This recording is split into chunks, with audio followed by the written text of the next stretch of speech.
वो लोग जो हमारे, आपके, मेरे, हम सबके देश के राष्ट्रीय चिन्ह का सम्मान नहीं करेंगे, क्या उन पर सख्त कार्रवाई नहीं होनी चाहिए? क्या उसे मजहब से जोड़कर देखना बिल्कुल ठीक है आपकी नजर में?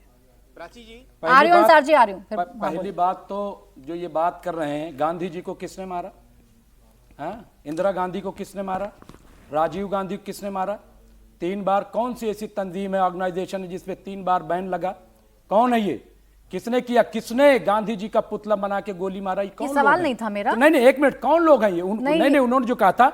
अब आइए, मैं बार बार ये कह रहा हूं कि जिन लोगों ने ये किया वो गुनहगार हैं, उनको जेल भेजा जाए और इसकी जांच कराई जाए कि आखिर ये किस साजिश के तहत हुआ, क्यों ऐसा हुआ। क्योंकि बीजेपी तो बड़ा दावा करती है कि कश्मीर तो बहुत अच्छा हो गया, कश्मीर में शांति हो गई, अमन हो गया, वहां सब जो है बहुत अच्छा माहौल हो गया। ये कैसे बार बार होता है?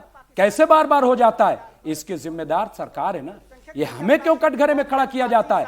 हम पे क्यों सवाल दाग दिया जाता है? यानी उमर अब्दुल्ला जिम्मेदार हैं? बिल्कुल, वो लोग, अरे हम तो कह रहे हैं, पहले दिन से कह रहे हैं कि ये लोग जिम्मेदार हैं, गुनहगार हैं। लेकिन देखिए प्राची जी, जब आप ये पूछोगी कि ये क्या हुआ, मैं कहूंगा ये गुनहगार हैं, इनको जेल भेजो। लेकिन जब दीन पूछोगी कि हमारा दीन क्या है, तो देखिए हम पैसे जरूर रखते हैं। हम आपको बता दें, यहाँ मोबाइल में भी अगर कोई तस्वीर लगी है तो ये मोबाइल हम छिपा लेते हैं।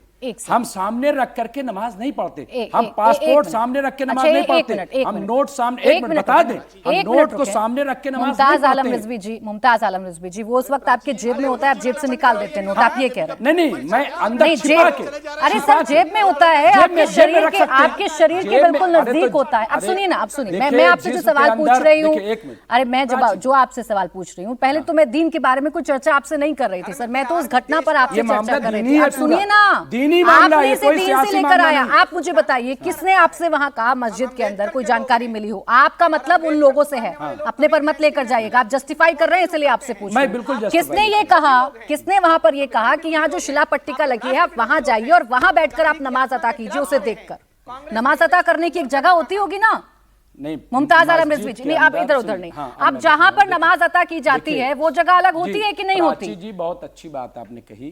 देखिए, मस्जिद के बाहर कुछ भी लगा दीजिए, कोई एतराज नहीं, लेकिन जब मस्जिद के अंदर लगता है ना, तो मस्जिद में चूंकि आप जानती हैं जुमा में लोग बाहर तक चले जाते हैं नमाज पढ़ने जब ज्यादा भीड़ होती है, आपको पता है। मैं ये कह रहा हूँ, पहली बात कि वो गलत किया, अगर लगाया था तो जो जिसने लगाया था उसके पास जाते, शिकायत करते, सरकार से शिकायत करते। बात मैं फिर कह रही हूं, जस्टिफाई करना, या तो आप गलत करिए या तो आप जस्टिफाई करिए। मैं आपसे पूछ रही हूं, शीशा भी होता है, मैं आपसे ये कह रही हूं, तो ढकते ना वहां पर, ढकते ना वहां पर, ढकते ना वहां पर। ये अधिकार तो किसी को नहीं मिलेगा ना इस देश में जो वहां पर किया गया है। और मुमताज जी, क्या वहां पर किसी ने मजबूर किया, ये कहा कि अब आप छोड़िए बुत परस्ती करिए? क्या वहां पर किसी ने ये मजबूर किया कि जहां अशोक चिन्ह लगा हुआ है, जहां हमारा राष्ट्रीय चिन्ह लगा हुआ है, आप वहां जाइए और सजदा कीजिए? क्या किसी ने अंदर ये कहा? सवाल अच्छा है, बहुत अच्छा जवाब भी अच्छा दीजिए। नहीं, मैं अच्छा जवाब दे रहा हूं। बिल्कुल आप ये सही कह रही हैं।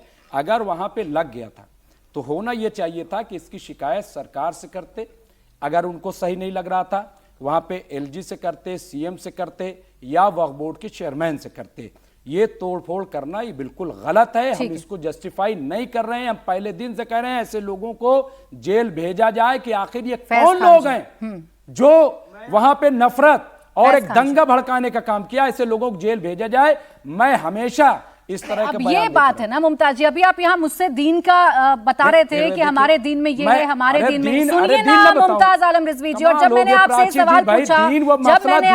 सवाल पूछा कि क्या अंदर किसी ने मजबूर किया, क्या जहां नमाज अता की जाती है वहां पर ये अशोक चिन्ह लगा दिया गया, राष्ट्रीय चिन्ह लगा दिया गया, तो आप आ गए पलटकर और बहुत अच्छी लाइन लेकर आपने कहा नहीं, जिन लोगों ने किया है उन्हें तो सजा मिलनी चाहिए। आप ये बताइए ना, क्या वहां किसी ने मजबूर किया था कि आप जाइए और वहां जाकर नमाज अता कीजिए? मस्जिद के अंदर अगर है तो नजर तो मस्जिद के अंदर अगर है तो फैज़ जी समझाइए मुझे, मस्जिद के अंदर दोनों ने कहा मस्जिद के अंदर क्या कोई शिला पट्टिका नहीं लग सकती है? बताइए। देखिए प्राची जी, मैं बताऊं, भारत में जो अभी लोग कन्वर्ट हुए हैं इस्लाम में, उनको इस्लाम का कोई ज्ञान नहीं है और उल जलूल इस्लाम की लोग व्याख्या करते हैं। सबसे बड़ी मस्जिद हमारी मस्जिदुल हराम है।